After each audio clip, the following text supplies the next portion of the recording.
Without further ado, we'll bring you to Carrie Rothschild, who will introduce Brandon Cook, and Carrie is our programmatic board co-chair, one of them. Thank you. Thank you. I was going to say, with all of the things that we're learning here today and the people that we're meeting, one of the unofficial mottos that we've had in the community health work space has been to steal shamelessly and share relentlessly. I didn't mean that about you stealing any employees from anyone else, but it is what it is. We all do it. So, yes, We all do it. right? But I'm really thrilled to get to introduce my friend Brandon Cook. We met years ago when I was working with Access Health Spartanburg, and I learned about some of the work that he was doing through New Horizons, and so I'll read you a little bit about him. He is the program director for the Healthcare for the Homeless program at New Horizon Family Health Services, which is a community health center, FQHC, in the Upstate, based in Greenville, but he works in 13 counties. I mean, he's all over the place. That organization works to remove barriers and provide individuals and families who are experiencing homelessness with access to quality, patient-centered health care, and connects to other services. He's been there since 2005, and he has been managing this program since 2010. Here's the part I did not know. He is a graduate of the University of South Carolina School of Music with a focus on classical guitar, having been active in music since he was 7. And I did ask, what was that dream? What were you gonna do with that? And he was really interested in being on MTV. So he did, as a backup, get a master's in business and health administration from Western Governors University, and we are thrilled to have him here, even though it's not quite MTV. Come on out.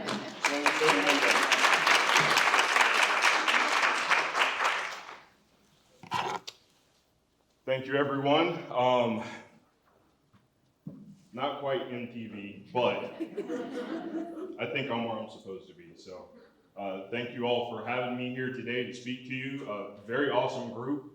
Some of the faces I know. Happy to meet some new faces, but I know I am one of the last speakers before it's time to go home, and I have a lot of material to get through. My style is get through all the boring stuff, so you guys have plenty of time to ask all of the questions that you want. So with that, I'm gonna get started. So New Horizon Family Health Services, what is it? Well, it's a nonprofit community-owned primary care medical practice, and we've been around since 1998 under that name. Just very quick history. Prior to that, we were Greenville Community Health Center. We've got a history with, before it was Prisma, Greenville Hospital System. So we go back a long time in that community. Our mission is to provide quality, affordable, patient-centered health care to improve the health of the communities we serve.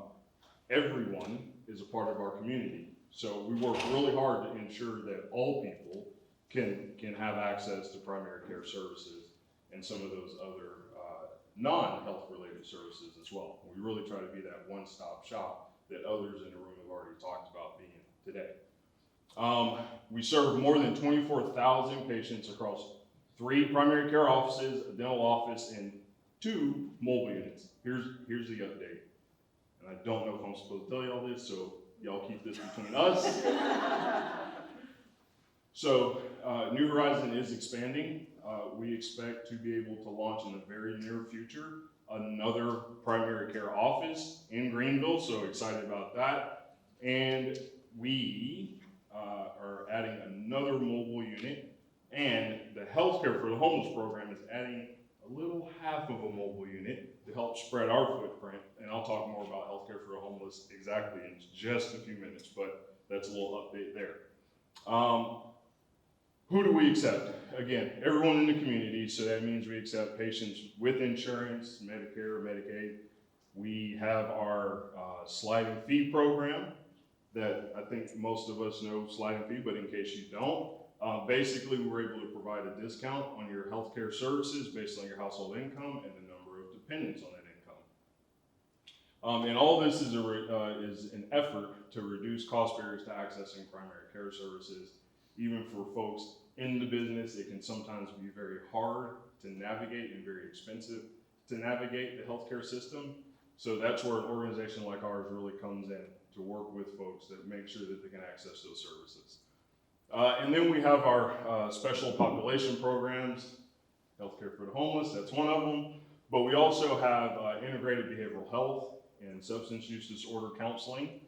We have our Ryan White Part C program, which really ensures people living with HIV and AIDS can access primary care services. Our little bit of migrant health and farm worker, and again, healthcare for the homeless. Very proud of healthcare for the homeless. We're proud of all of our programs, but we're really proud of healthcare for the homeless. There's so much that we do. Certainly I don't have enough time to cover everything, but if folks are interested in learning more about New Horizon and all of the services that we have to offer, please visit our website, newhorizonfhs.org, for those who are taking notes. And I think we're gonna provide the slides maybe afterwards, or we can? There you go. So I promise, this is like the really boring stuff, but I wanted to give you guys some context on where healthcare for the homeless originated. The big thing that we always talk about in the world of healthcare for the homeless is it all started with the Robert Wood Johnson Foundation and the Pew Charitable Trust. They took a chance on 19 programs that said, we think that we can deliver care to people experiencing homelessness in our communities. We're already kind of seeing them access care through our regular community health centers, free clinics, FQHCs, definitely at the hospital, but we said maybe there's a way to really focus and do that better, and it started back in 1984, so healthcare for the homeless has been around for a very long time. And in 1985, those 19 projects served as the model for the over 300 healthcare for the homeless providers that we have in the country today. And some of those are standalone, so that means they are healthcare for the homeless only. And then some are models like ours, where we are a program within an FQHC, a larger FQHC, providing those services. There's a little history in there with Comic Relief to help generate some fundraising that really helped to support the work of healthcare for the homeless. And then you have the passage of the McKinney-Vento Homeless Assistance Act. Some folks might know McKinney-Vento better with children experiencing homelessness in the school system. Healthcare for the homeless was born out of that. And then you guys can get the rest of the history. But again, we go back a long time. This isn't something new or that we've just done in the last 10 years. We've been around trying to do this work for a very long time. So, healthcare for the homeless at New Horizon only started back in 2005. I actually started working with New Horizon Family Health 3 months before they actually launched the Healthcare for the Homeless program. So I am slightly older than the program that I managed. Yay. But again, our sole purpose is to ensure that people experiencing homelessness can access primary health care. It doesn't get any more simple than that. We know it can be a challenge while experiencing homelessness, trying to navigate the world. You're worried about food, you're worrying about shelter, you're not necessarily worried about your diabetes or your hypertension, which all affect your ability to get housing, to get food, et cetera, et cetera. So that's our whole mission. We are funded through Health Resources and Services Administration, and we're 100% funded that way. Just to put that in perspective, New Horizon, the federal grant is only about a quarter of their total budget, but for us, we have to use 100% in order to do the work that we're able to do. How can patients be seen? Well, they can be seen a number of ways. just like any other program at New Horizon Family Health Services, healthcare for the homeless is fully integrated into the practice. So that means you can see us either coming into a brick and mortar or with our mobile medical unit, and I'll talk a little bit more about that in just a few, or sometimes we're even able to partner with other community health centers and have folks be seen that way as well. And so we work with many, many different partners across several different counties. And so before I read this very long definition, get my vocal cord, no, I'm kidding. I always show this slide just to show that there is an actual federal definition of homelessness that we're using. HUD has a different definition. There might be some other definitions based on organizations and how they choose to work with people experiencing homelessness.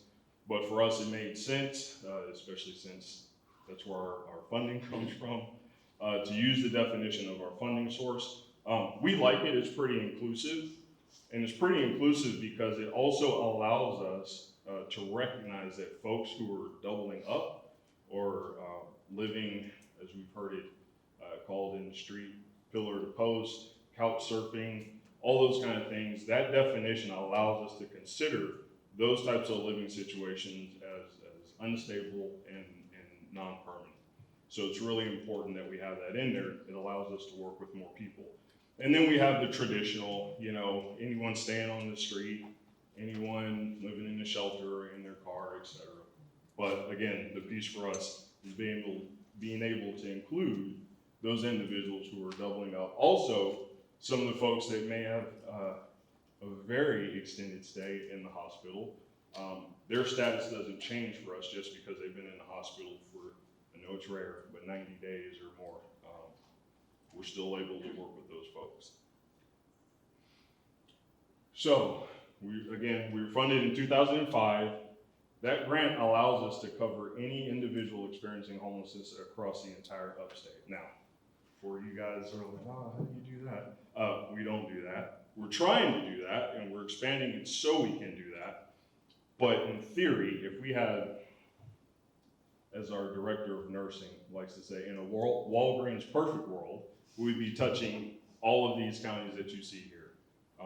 And again, that's what we're trying to do. Realistically, we're in about 5 counties. Currently, we go to Cherokee, Spartanburg, Greenville, Anderson, Greenwood, kind of, sort of Abbeville, a little bit, working on Oconee, hope to get to Pickens. Yeah, so that's what we're working with right now.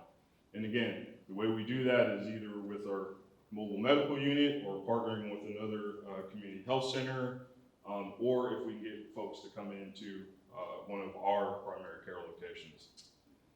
And so for us at New Horizon, we're really working with 2 types of homelessness. So we have folks that we call grant supported.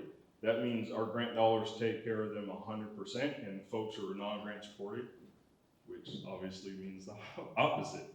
So with our grant supported folks, they meet that federal definition. So they're unstably housed, non-permanent living conditions. They don't have any income. They don't have any insurance, or they're underinsured. So that means the non-grant supported folks, they still meet that federal definition of homelessness, but they have some type of income, or they have some type of insurance that we can actually file and have services paid for. So if you are grant supported, we really are going to work to cover as much of your medical costs as possible. And so that's going to give you access to primary care, dental, and it helps having your own dental practice. But yeah, access to dental, limited specialty services, access to mental health. We work very closely with Greenville Mental Health. We try to work with the mental health in the other counties that we go to. Access to prescription medications, and also enabling services. I always like to point out that limited specialty services, I will pay for as many services as providers will talk to me. I've done a lot of work. Probably the 2 biggest referrals that we see are dental and vision. Again, we have our own dental, so it makes life a little easier. But there are some things that fall outside the scope of our dental practice, and again, it's all about those partnerships and those relationships within the community to really get people access to those services. But sometimes people, you really have to help them see the benefit in working with a population like ours. So I'm always out there trying to get new providers to work with us. It helps having folks out there like Access Health to also do that work with us. So this is what you can expect to receive if you're someone that's 100% funded or taken care of under our grant. So if you're not grant supported, we really can't help you. No, I'm kidding. Of course we can help you. However, you have income. That means we can apply you to our sliding fee program and dramatically reduce the cost of your health care, or you have some insurance that's going to allow your services to be covered that way, and sometimes gives you a little bit more access than to things that we may not be able to provide or give access to or pay for. So those are the two types of folks that we're working with within our population. So I have some stats for you. These are old stats, so I have an update. I'm gonna run through 2020 real quick, and then I'm gonna give you an update. So in 2020, we saw a little over 2,600 individuals experiencing homelessness. We did over 6,000 patient encounters. Most of our folks were covered by the grant, so that means there were some folks we identified that had some type of income or some type of insurance that we can file. And then a decent portion of that were individuals who were living in a shelter or staying in transitional housing or some drug and alcohol recovery program.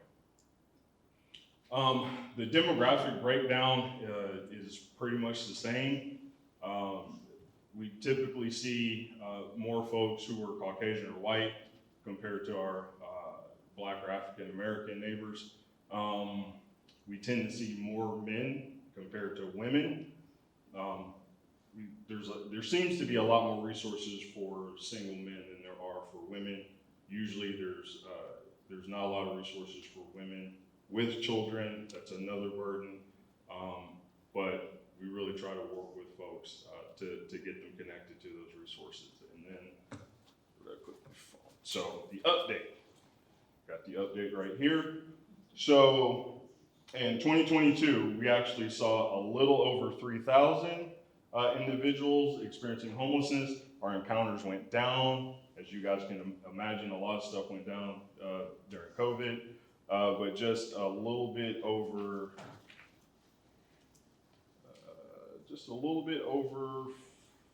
5,600 encounters, roughly. And then again, the age and gender and racial breakdown is pretty much the same.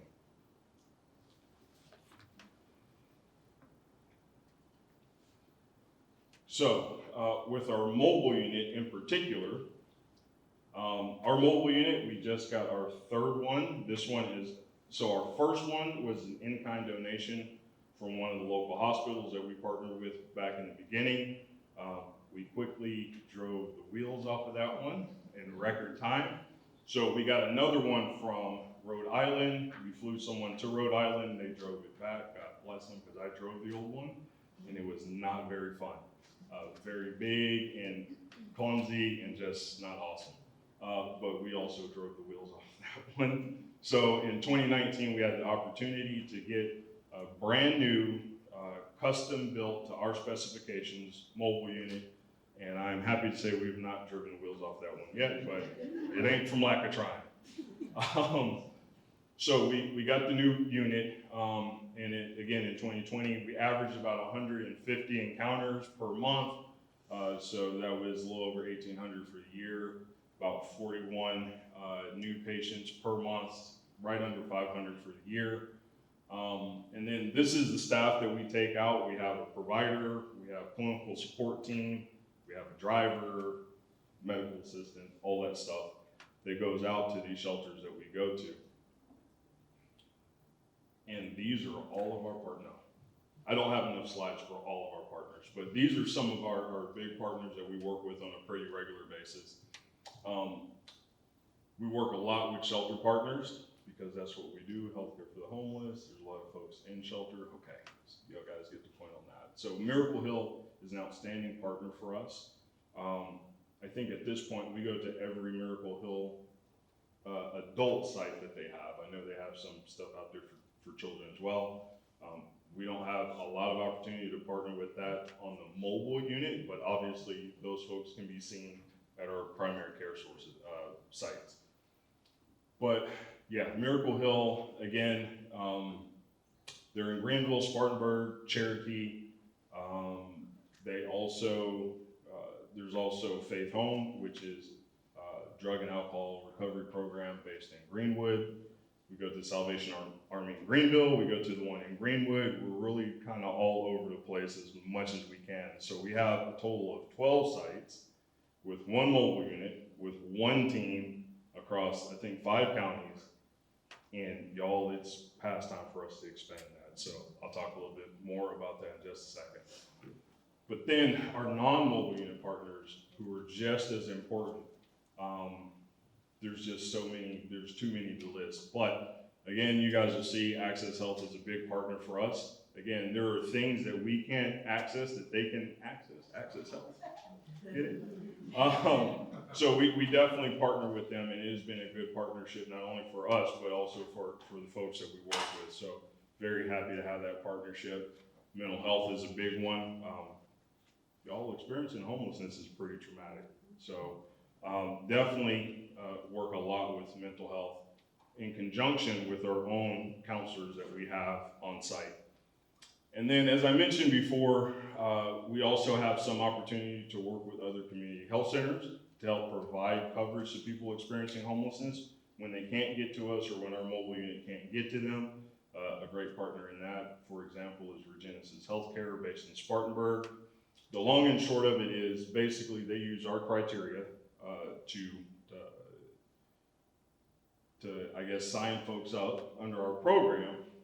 And as long as individuals meet the qualifications or can be certified into our program, they can be seen at one of the Regenesis sites, and then we will reimburse Regenesis directly. That's how that works. And then, you know, there are many, many sources that we work with that we learn to do this work well from. One of those big partners for us is the National Healthcare for the Homeless Council. They've been around since the beginning of healthcare for the homeless. So if you guys remember that slide, 1984, they've been around since then, and they have definitely supported not only me, but organizations and programs like Healthcare for the Homeless for a very long time, and have just made us better in this work. Also, working with the South Carolina Primary Healthcare Association, they have definitely been a critical partner for us. And then just some stuff at the local level. You know, I could sit here and name all the Greenville Homeless Alliance, the Upstate Continuum of Care, et cetera, et cetera. But it really takes everyone in the community to do this work and do this work well. So, what do we learn from trying to operate a mobile unit program? Mobile units require a lot of maintenance, y'all. And I know, where's Self? I don't see Self. Did they leave? Their mobile unit has a bathroom. God bless them. Ours does not. That is a lot more work. And we know people need a restroom, but we work around that because that is significant. You certainly don't want to be stuck 2 hours away from home base and then the toilet goes out on you. So God bless them for that. But in all seriousness, there have been times where we have folks on the schedule and the mobile units in the shop for a repair, for maintenance, this, that, and the other, and we can't take the truck to those folks. And I do everything in my power not to have to cancel a site. So what does that mean? That means we have to have a staff that's very adaptive and flexible and truly mobile. What does that look like? Well, we also have some minivans. So we'll load up the team, we'll load up some supplies, and we will find space at one of those shelters to continue to do the work that we do, because saying our truck is in the shop is not an excuse. So, and we know in some areas, if we don't go as healthcare for the homeless, those folks just won't get healthcare, or as our buddy that's Health Regional was talking about earlier, they'll go to the emergency room and for, routine medical care, which is significant inappropriate use of the emergency department. So we always try to find a way to get to folks, unless I don't have a provider, and then I can't do a whole lot about that. But except hold our primary care sites hostage by making them see our folks, but that's a whole nother, yeah. And again, it's critical. Partnerships are so critical. If we don't have Miracle Hill, if we don't have Salvation Army, if we don't have Faith Home, if we don't have whoever's on our list, then we can't do the work that we do. If we don't have the Access Health, we can't get people connected to other resources. It truly is a partnership. Staffing matters. I'm feeling that right now. We're a medical practice. We need medical folks. It's very difficult to get physicians, providers, nurse practitioners at this point. We are also struggling to get LPNs. This is not anything new for my medical folks in here, but it is a struggle. Fortunately, my team is pretty solid. They will do just about anything for me at this point, just about. But it makes it difficult to be able to expand services. So staffing is really important. And then treating chronic conditions in a mobile environment is just a challenge. Our provider is constantly kind of lamenting at the fact that it's so difficult because she wants to do everything under the sun like she would in a medical practice, in regular practice, excuse me. But it's hard to do follow-up. It's hard to get folks their medications. If we're not taking it to them, it's hard to get them to take their medications like they're supposed to. So those are just some of the challenges that we're dealing with. So very quickly, a new program that we started in 2019 is our medical respite care for people experiencing homelessness. The National Healthcare for the Homeless Council defines that as acute and post-acute medical care for people experiencing homelessness who are too ill or frail to recover from a physical illness or injury on the street, but are not ill enough to remain in the hospital. It's very important. It's short-term residential care that allows people the opportunity to rest in a safe environment. Medical respite care is an alternative to discharging patients to the streets or to traditional emergency shelters, which we know can't handle that burden on their own. And it's also been shown to reduce the inpatient length of stay, ED visits, etc. So it is an expansion of the work that we already do. It is the first and only at this point in the state of South Carolina, so we're pretty excited about that.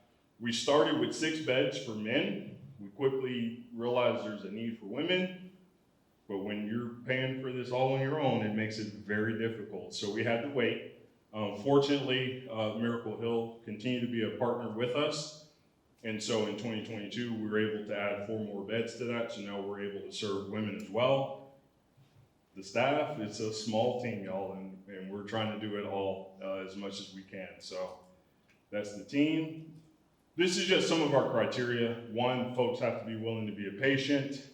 They have to be 18 years or older. That's just because they're very much in adult emergency shelters, and so that's just obvious there. They have to have an acute illness or injury.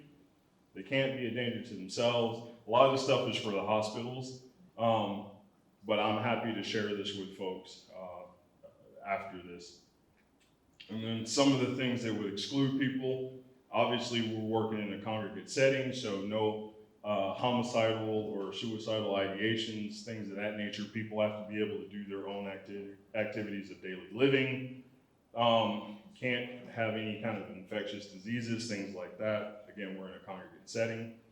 Have to be continent. Again, it's just a product of the environment that we're in. And again, I'm happy to share this with anyone that is interested. So for 2022, so far, 69 referrals, 41 admits.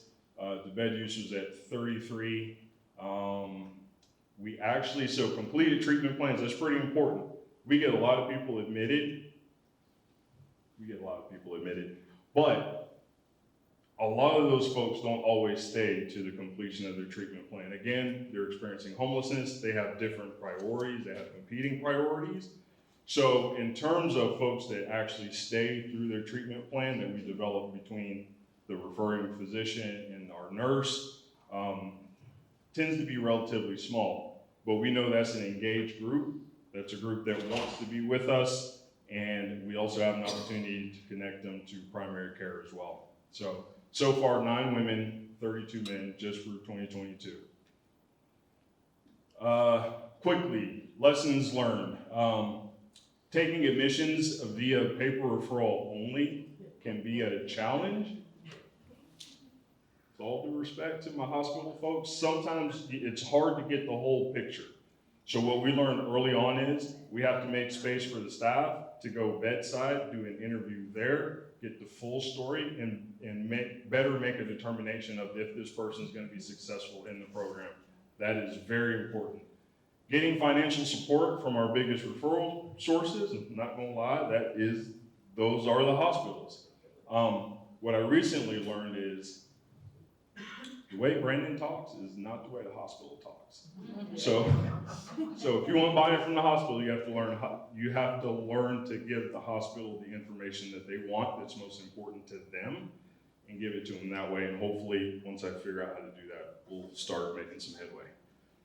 And then communication during the referral process, especially to the discharge planners, and helping them to understand if it's a no now, it's not a no forever, right? We have a small number of beds.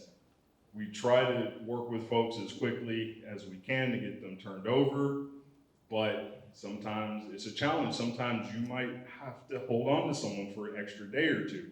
We're not saying they're never gonna be able to come, but sometimes it's keep them for an extra day, keep them over the weekend, let's reevaluate on a Monday, let's see if we can get them there. But those are just some of the things that we've learned so far.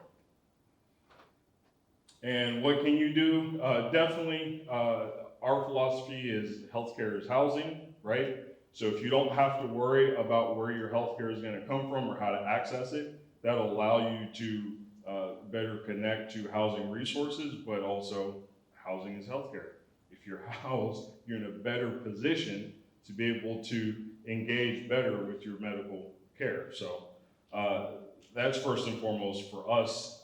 In the cure to homelessness, y'all, is housing. It's just that simple. So support your HCH programs. There's 4 in the state. Obviously, we're one. Little River down in Myrtle Beach, Fetter in Charleston, and then Eau Claire in Columbia. So work with them. They may not even know that you guys want to work with them, but trust me, you want to work with them. And then support homeless service providers. Support each other. Be willing to bring folks in who don't normally occupy these spaces. As they said, as one of the pastors in Greenville said one time, sometimes you have to go after the unusual suspects, especially doing this work. So that's all I have. I know I'm over time by a little bit, but we got time for questions. Yeah. Any questions? I was trying to give it to you guys really, really fast, so we had a lot of time for questions. Yes? Why do you believe there's such a huge disparity between men and women? The fact that you serve more men than women? It's a really good question. It just seems to be like there are more resources especially for single men. Just seems like there's a lot, they're just easier to work with from the standpoint of getting them connected to other resources. So I don't have a better answer than that. It's just what we see in the field. So there's less need for, do you think are there less homeless women than there are men? Is that part of the issue? Or is it the same, there's just not things for women? I think it's just there's not things for women, or enough things for women, unfortunately. But I think with events like this and getting people talking, definitely did generate some more resources. Absolutely. Yes. Me? Yes. What's the average amount of time that people stay in the respite care? So the average length of stay for the medical respite program is roughly about 6 weeks.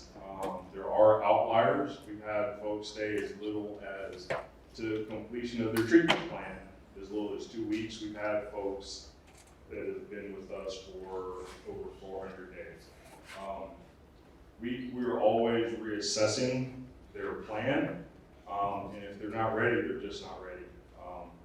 Sometimes we even keep folks, especially if the referrals are a little slow to come in, and we're working on someone's housing, for example. We will keep folks longer just to get their housing application processed. We don't house a lot of folks, but we have been able to house some folks out of this program. Anybody else? Yes. Are you seeing an increase of mothers with children, or has it been stabilized over the last few years?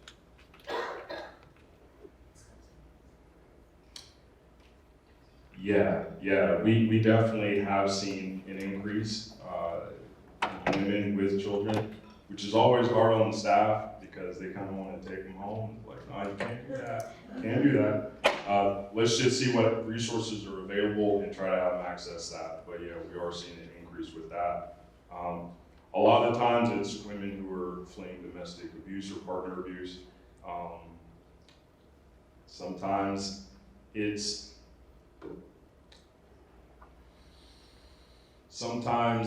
the mother will have a child with special needs, an adult child with special needs, and we've seen where they just don't want to leave that child or have that child go into a different institution and they just can't leave. So, yeah, good question.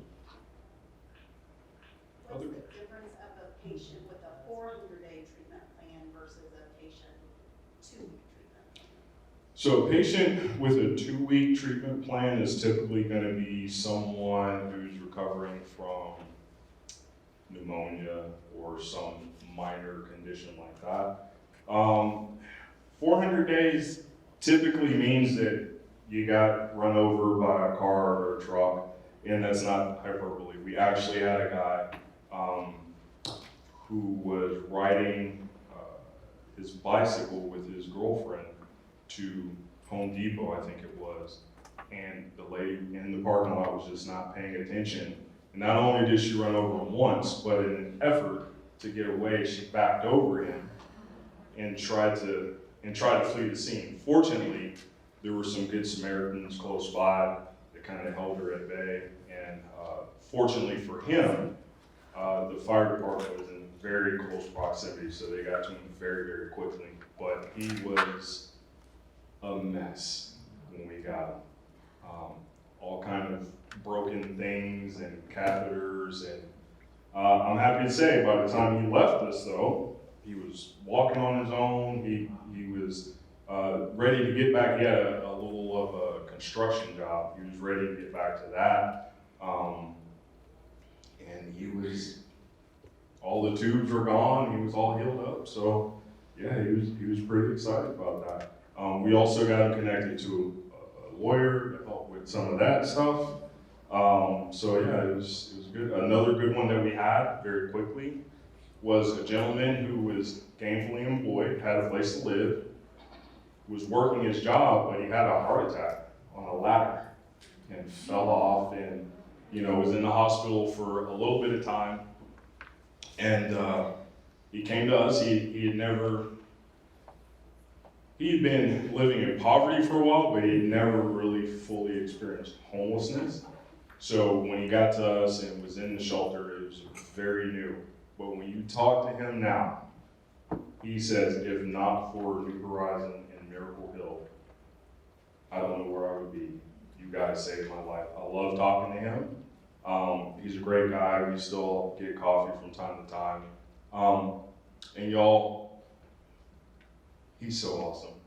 He got healed.